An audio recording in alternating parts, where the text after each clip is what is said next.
बहुत देर से ये आपकी सीट नहीं दर पे आंखें लगी थी, है? ये आपकी सीट नहीं है? मगर आते आते बहुत देर कर दी।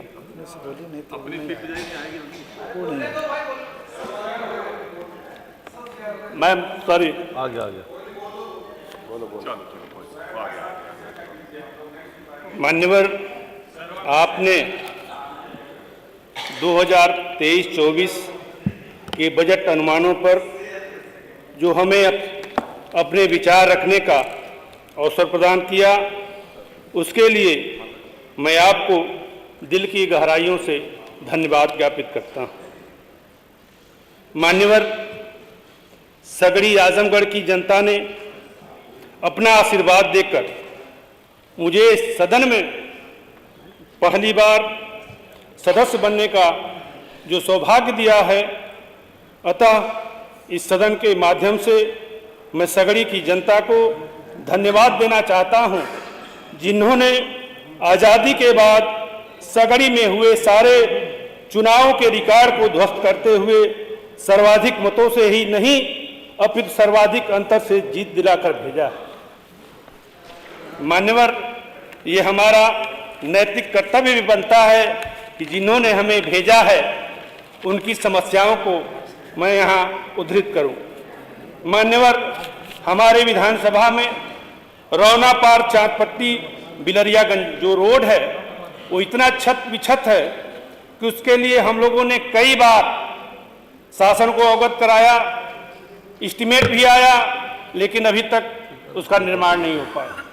मान्यवर, आजमगढ़ गोरखपुर को जोड़ने वाली 2 लेन जो हाजीपुर और गोला के बीच एक पुल का निर्माण हो रहा था, अभी 3-4 दिन पहले धनाभाव में वहां से सारे सामान ठेकेदार लेकर वापस चले गए। इसलिए मैं चाहता हूं कि धनाभाव में वो पुल जो नहीं बन पा रहा है उसको बनवाने की कृपा की जाए। मान्यवर, अराजी देवारा करखिया और हाजीपुर में 1984 से सारे रिकॉर्ड जो चकबंदी के थे सारे गायब हो गए हैं। वहाँ पे चकबंदी आज तक नहीं हो पाई। आपके माध्यम से मैं चाहता हूँ कि रिकॉर्ड को पुनः खोद करके किसी तरह चकबंदी कराई जाए। मान्यवर, महुला गढ़वर बांध की जो लंबाई करीब 20 किलोमीटर है, अभी अभी बाढ़ आई थी और पूरा बंधा जलमग्न हो गया था। शायद अगर एक दिन भी अगर पानी का लेवल बढ़ता तो करीब करीब पूरी जनता सगड़ी की जलमग्न हो जाती। इसलिए उस बंधे पे जब बाढ़ आती है तो 7-8 जगह जो एक पुल का निर्माण होता है, लोग कहते हैं कि वो डूब क्षेत्र है। मैं उसके लिए PWD में गया, सिंचाई विभाग में गया, वो लोग ये कह के टाल देते हैं कि वो डूब क्षेत्र में है इसलिए वहाँ पुल नहीं बन सकता।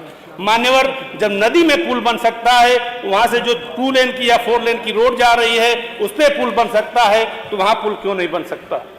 मान्यवर, महुला गढ़वर बांध की बाढ़ से अगर हमको परमानेंट निदान पाना है तो उसका उच्चीकरण, चौड़ीकरण और नदी के साइड से पिचिंग का कार्य भी आवश्यक है।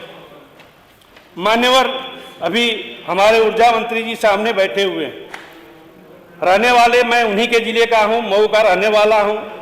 माननीय विधायक जी बैठे हैं, उनके यहाँ प्रैक्टिस करता हूं बड़ालगंज में, सगड़ी से विधायक हूं। और आपका जो सबसे मधुर रिश्ता है यानी आपकी ससुराल हमारे सगड़ी में है। आपको मैंने ट्रांसफार्मर के लिए 34 लिस्ट दी थी। मैं आपको धन्यवाद देना चाहूंगा कि आपने वो 34 लिस्ट भेज दी पूर्वांचल विद्युत खंड को यानी वाराणसी में। वो लिस्ट हमारे पास भी आई, लेकिन जब मैं इसको पता करना चाहा कि ये ट्रांसफार्मर क्यों नहीं लग रहे हैं तो वहां से जवाब आता है कि धनाभाव में नहीं लग पा रहे हैं। मान्यवर, मैं एक चीज और बताना चाहता हूं, 35 kVA का जो ट्रांसफार्मर अगर विद्युत विभाग लगाता है तो उसकी बिल आती है 2.25 लाख। अगर वही विधायक निधि से अगर आती है तो उसका एस्टीमेट आता है 6.25 लाख रुपए। ये इतना डिफरेंस क्यों है, मैं ये जानना चाहता हूं। मान्यवर, अभी अभी एक बड़हलगंज में बहुत ही प्रतिष्ठित हॉस्पिटल है जिसमें विद्युत मतलब 40 kVA का कनेक्शन है। उस कनेक्शन को काट दिया गया। कनेक्शन काटने की तिथि थी 5/1/23, लेकिन बिल आया था करीब 1,30,000।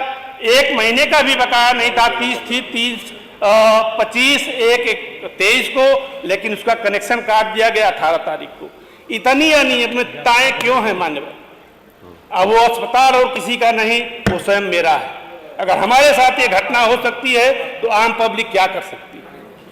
तो मान्यवर, समय बहुत हो चुका। अभी मैं एक जो विकास कार्य पे इतनी चर्चाएं हो रही थी, उस पक्ष के लोग, सत्ता पक्ष के लोग माननीय योगी जी के विकास कार्य की चर्चा नहीं कर पा रहे थे, उसकी चर्चा मैं अपनी इस कविता से करना चाहता हूं कि जोगी बाबा आपका ही हवे विकास हवे। जोगी बाबा राम राज्य में 15 करोड़ जनता गरीब, 5 किलो राशन देके फोड़ा नसीब। जोगी बाबा शिक्षक नौजवान हमें परेशान, शिक्षक नौजवान हमें परेशान, रात भर सड़वन के हाके किसान। जोगी बाबा, जो कोरोना पे बात हो रही है, लाखन गरीबवन के कोरोना लिहल लील, लासन से पट गईली गंगा कई मील। जोगी बाबा, अब आइए कानून व्यवस्था पे। हाथरस की बिटिया को हाथरस की बिटिया को रात में जलाव, गोरखपुर के होटल में हत्या कराव, कानपुर के झोपड़ी पर बुलडोजर चलाव। जोगी बाबा कोई हवे विकास हवे। जोगी बाबा। और मैम, थोड़ा सा इसलिए पहली बार बोल रहा हूँ, 4 सदन में पहली बार बोल रहा हूँ, तो थोड़ा सा समय थोड़ा सा हमें बढ़ा दीजिएगा। नहीं, बस आप आधे मिनट में कर लीजिए खत्म, 7 मिनट होने वाले हैं। मैम, इस बजट के बोलते हो पेज नंबर 1 पे अभी मैं एक बात कहना चाहूंगा कि अगर झूठ भी बोलना है तो इतने कॉन्फिडेंस से बोलो कि शर्म भी शर्मा जाए, सबके भी शर्मा जाए। इसमें सारे देखिए, पेज नंबर 4 पे और पेज नंबर 17, पेज नंबर 4 और 17। माननीय सदस्य, आपके 7 मिनट हो गए, जल्दी कर लीजिए। आप अपने क्षेत्र का बता दीजिए, कोई प्रॉब्लम्स। क्षेत्र का बता दिया मैं, बस ठीक है, तो आप जल्दी समराइज कर दीजिए। डॉक्टर है साहब, गन्ना उत्पादक। मैम, थोड़ा सा एक डॉक्टर होते के नाते, और आप भी एक डॉक्टर हैं, आप गायनेकोलॉजिस्ट हैं, मैं सर्जन, तो थोड़ा सा सर्जरी हमें करने दीजिए। आप आधा 1 मिनट बोल लीजिए फटाफट। अभी गन्ना उत्पादकता में 1,08,75 टन प्रति हेक्टेयर गन्ना का उत्पादन हो सकता है क्या, इस बजट में लिखा हुआ है। पेज नंबर 17 पे आइए, इसमें लिखा हुआ प्रदेश के विभिन्न 62 जनपदों में 21 नवीन राजकीय नलकूपों का निर्माण परियोजना नाबार्ड घोषित आगामी 2 वर्षों की परियोजना के समस्त कार्यों को पूर्ण करते हुए 1.05 हेक्टेयर सिंचित क्षमता के सृजन का लक्ष्य है, जिससे लगभग 1,03,000 कृषक परिवार लाभान्वित। तो ये बताइए, 1.05 हेक्टेयर में 1,03,000 कृषक लाभान्वित हो सकते हैं? इसलिए मैं इसको झूठ का पुलिंदा मान रहा हूं। दूसरी चीज, थोड़ा मैं मेडिकल पे आ जाते हैं। नहीं, पहले बजट 8 मिनट हो गए, आप बस आधे मिनट में कर लीजिए सर। बस आधा मिनट। पहले बजट सत्र में कुछ भाइयों ने हमें ज्ञान दिया था उज्ज्वला योजना पे। उज्ज्वला योजना पे बोला गया था कि इससे फेफड़े की टीबी में कमी आई है। तो भाई, डॉक्टर होने के नाते मैं ये कह सकता हूं कि धुएं से फेफड़े के टीबी का रिस्क बढ़ सकता है, लेकिन टीबी नहीं हो सकती। टीबी माइकोबैक्टीरियम ट्यूबरकुलोसिस से होती है। दूसरा उदाहरण था कि स्वच्छता मिशन के तहत जो शौचालय बनाए गए हैं, पोलियो उन्मूलन में उससे सहायता मिली है। 14 में सरकार आई, लेकिन मार्च 14 में ही WHO ने हमें सर्टिफिकेट दे दिया कि आप पोलियो उन्मूलन में 100% सही है, यानी पोलियो का उन्मूलन हो चुका है। तो कैसे भाई पोलियो का उन्मूलन में सहायता मिलेगी? माननीय सदस्य, ये वाले बजट पे चर्चा चल रही है, पिछले वाले पे नहीं। प्लीज ये वाले की चर्चा करके आप आधे से मिनट में आप खत्म कर दीजिए जी। बस श्री हो बेचारे इतना अच्छा गाना गाया। माननीय सदस्य, बस जल्दी से कर दीजिए 15 सेकंड में प्लीज। मैम एक इसमें एक पेज नंबर 8 पे ना वो पढ़ लेंगे ना, ये तो पढ़े, सब पढ़े लिखे लोग हैं। पैरा नंबर 7 में राष्ट्रीय खाद्य सुरक्षा नियम के तहत 41.2 लाख मीट्रिक टन खाद्यान्न का निःशुल्क वितरण किया गया, जो इस पैरा नंबर 7 पे है।